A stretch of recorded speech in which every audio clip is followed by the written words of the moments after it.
حکایات رومی حکایت نمبر 5 زہر قاتل مشورہ۔ ایک دفعہ حضرت موسیٰ علیہ السلام نے فرعون سے کہا، اے فرعون، تو اسلام قبول کر لے، اس کے عوض تیری آخرت تو بہتر ہو ہی جائے گی، مگر دنیا میں بھی تجھے 4 نعمتوں سے نوازا جائے گا۔ تو علی الاعلان اس بات کا اقرار کر لے کہ اللہ تعالیٰ کے سوا اور کوئی خدا نہیں، وہ بلندی پر افلاک اور ستاروں کا پستی میں، جن و انس، شیاطین اور جانوروں کا پیدا کرنے والا ہے، پہاڑوں، دریاؤں، جنگلوں اور بیابانوں کا بھی خالق و مالک ہے۔ اس کی سلطنت غیر محدود ہے اور وہ بے نظیر و بے مثال ہے۔ وہ ہر شخص، ہر مکان کا نگہبان ہے، عالم میں ہر جاندار کو رزق دینے والا ہے، آسمانوں اور زمینوں کا محافظ ہے، نباتات میں پھول پیدا کرنے والا اور بندوں کے دلوں کی باتوں کو جاننے والا، سرکشوں پر حاکم اور ان کی سرکوبی کرنے والا ہے۔ فرعون نے کہا، وہ 4 چیزیں کون سی ہیں؟ آپ علیہ الصلاۃ والسلام مجھے بتلائیے، شاید ان عمدہ نعمتوں کے سبب میرے کفر کا شکنجہ ڈھیلا ہو جائے اور میرے اسلام لانے سے سینکڑوں کے کفر کا قفل ٹوٹ جائے اور وہ مشرف با اسلام ہو جائیں۔ اے موسیٰ علیہ السلام، جلد ان نعمتوں کے متعلق بیان کرو، ممکن ہے کہ میری ہدایت کا دروازہ کھل جائے۔ حضرت موسیٰ علیہ السلام نے حکم الہی سے فرمایا، اگر تو اسلام قبول کر لے تو پہلی نعمت تجھے یہ ملے گی کہ تو ہمیشہ تندرست رہے گا اور کبھی بھی بیمار نہیں ہوگا۔ اپنے خانہ تن میں تعلق خدا بندی کا ایسا خزانہ دیکھے گا جس کو حاصل کرنے کے لیے تو اپنی تمام خواہشات نفسانیہ کو مرضیات الہیہ کے تابع کرنے کے لیے مجاہدات میں جان تک دینے کو تیار ہو جائے گا۔ اس سے جو دولت تمہیں ملے گی وہ رشک حفظ اقلیم ہوگی۔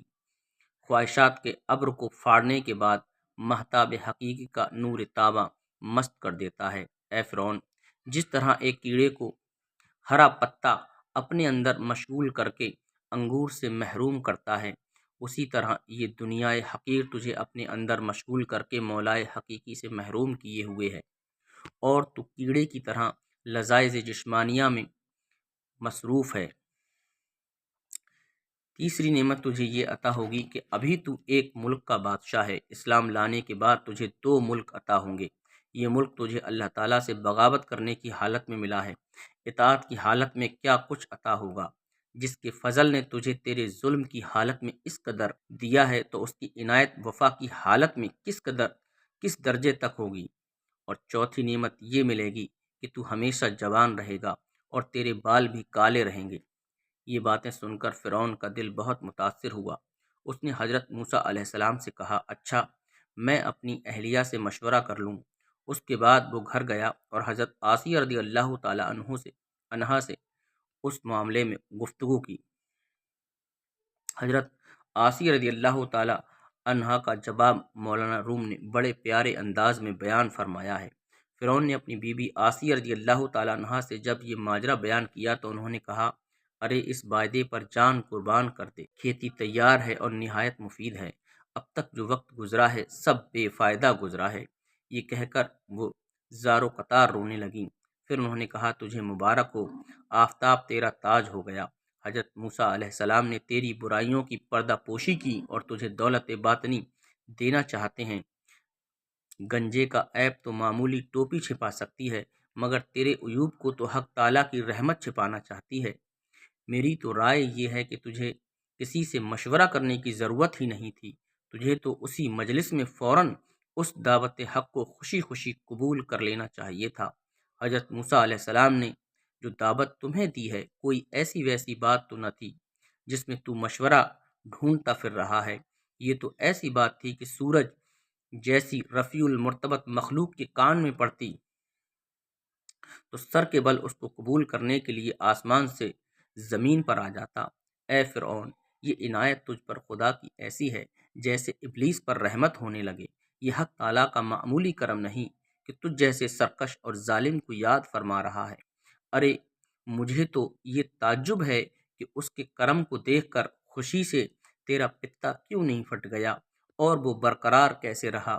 اگر تیرا پتا خوشی سے پھٹ جاتا تو دونوں جہان سے تجھے حصہ مل جاتا، دنیا میں نیک نامی اور آخرت میں نجات ہوتی۔ اللہ والوں کے آنسو جو زمین پر گرتے ہیں فرشتے ان کو اپنے منہ اور پروں پر ملتے ہیں، اور اللہ تعالیٰ شہیدوں کے خون کے برابر انہیں وزن کرتے ہیں۔ حضرت آسیہ رضی اللہ تعالیٰ عنہا نے فرعون سے کہا، تو پس و پیش نہ کر، ایک قطرے کو فوراً بہا دے اور اپنے نفس کو جھکا دے، تکبر کے باعث اعراض نہ کر، تاکہ دریائے قرب حق سے تو مشرف ہو جائے۔ دولت عظمیٰ اس قطرے کو ملتی ہے جسے خود سمندر طلب کرے۔ تجھ پر نہایت ہی شفقت ہے کہ تجھے اس اصرار کے ساتھ بلایا جا رہا ہے۔ دریائے رحمت خود تجھے بلا رہا ہے، تو کیوں دیر کرتا ہے؟ جلد اپنے آپ کو ان کے ہاتھ فروخت کر دے۔ اگر تو بے دست و پا ہے، اپنی ذاتی سعی سے اس دریا تک نہیں پہنچ سکتا، تو اپنے آپ کو حکم موسیٰ علیہ السلام کا بالکل مطیع کر دے۔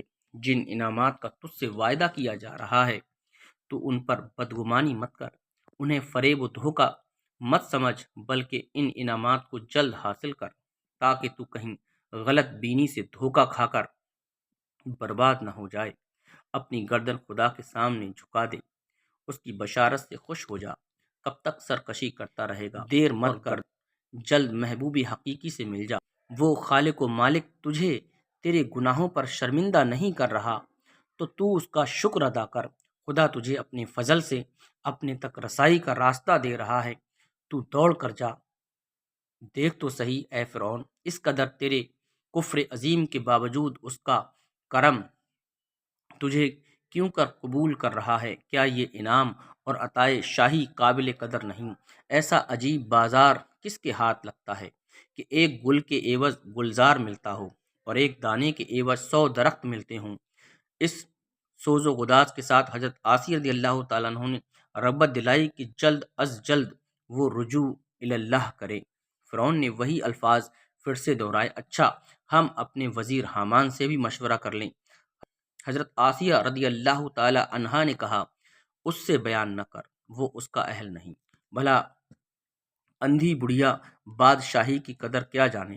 نا اہل کے وزیر بھی نا اہل ہوتے ہیں۔ ہر شخص اپنے ہم جنس سے ہی مشورہ لینا پسند کرتا ہے۔ الغرض فرعون نے حامان سے ساری باتیں کہہ دیں اور اس سے مشورہ مانگا کہ اب مجھے کیا کرنا چاہیے۔ حامان یہ باتیں سن کر لال پیلا ہو گیا۔ غم و غصے میں آ کر اس نے اپنا گریبان چاک کر ڈالا، شور مچانا اور رونا دھونا شروع کر دیا، اپنی دستار کو زمین پر پٹک دیا اور کہا، ہائے حضور کی شان میں موسیٰ علیہ السلام نے ایسی گستاخی کی، نعوذ باللہ، آپ کی شان تو یہ ہے کہ تمام کائنات آپ کی مسخر ہے، مشرق سے مغرب تک سب آپ کے پاس خراج لاتے ہیں اور سلاطین آپ کے آستانے کی خاک بخوشی چومتے ہیں۔ انہوں نے آپ کی سخت توہین کی ہے، آپ تو خود پوری دنیا کے لیے مسجود اور معبود بنے ہیں، آپ ان کی بات مان کر ایک ادنا غلام بننا چاہتے ہیں۔ اگر حضور آپ کو اسلام کی دعوت قبول ہی کرنا ہے تو مجھے پہلے ہی مار ڈالیے، تاکہ کم از کم میں آپ کی یہ توہین اپنی آنکھوں سے نہ دیکھ سکوں۔ آپ میری گردن فوراً مار دیں، میں اس منظر کو دیکھنے کی تاب نہیں رکھتا کہ آسمان زمین بن جائے اور خدا بندہ بن جائے، ہمارے غلام ہمارے آقا بن جائیں۔ مولانا روم یہاں اس حامان بے ایمان کو مخاطب ہو کر سخت ناراضگی کا اظہار کرتے ہوئے کہتے ہیں، اے حامان مردود، کتنی ایسی حکومتیں جو مشرق تا مغرب پھیلی ہوئی تھیں، مگر خدا کے قہر سے آج ان کا نام و نشان نہیں۔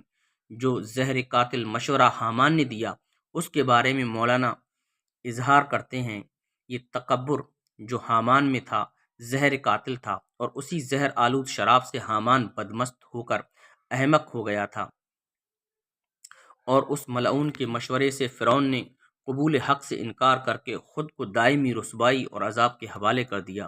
جب فرعون حامان کے بہکاوے میں آ گیا اور حضرت موسیٰ علیہ السلام کے دست مبارک پر دعوت حق کو قبول کرنے سے انکار کر دیا، تو حضرت موسیٰ علیہ السلام نے فرمایا، ہم نے تو بہت سخاوت اور عنایت کی تھی، مگر صد افسوس یہ گوہر نایاب تیرے مقدر میں نہ تھے۔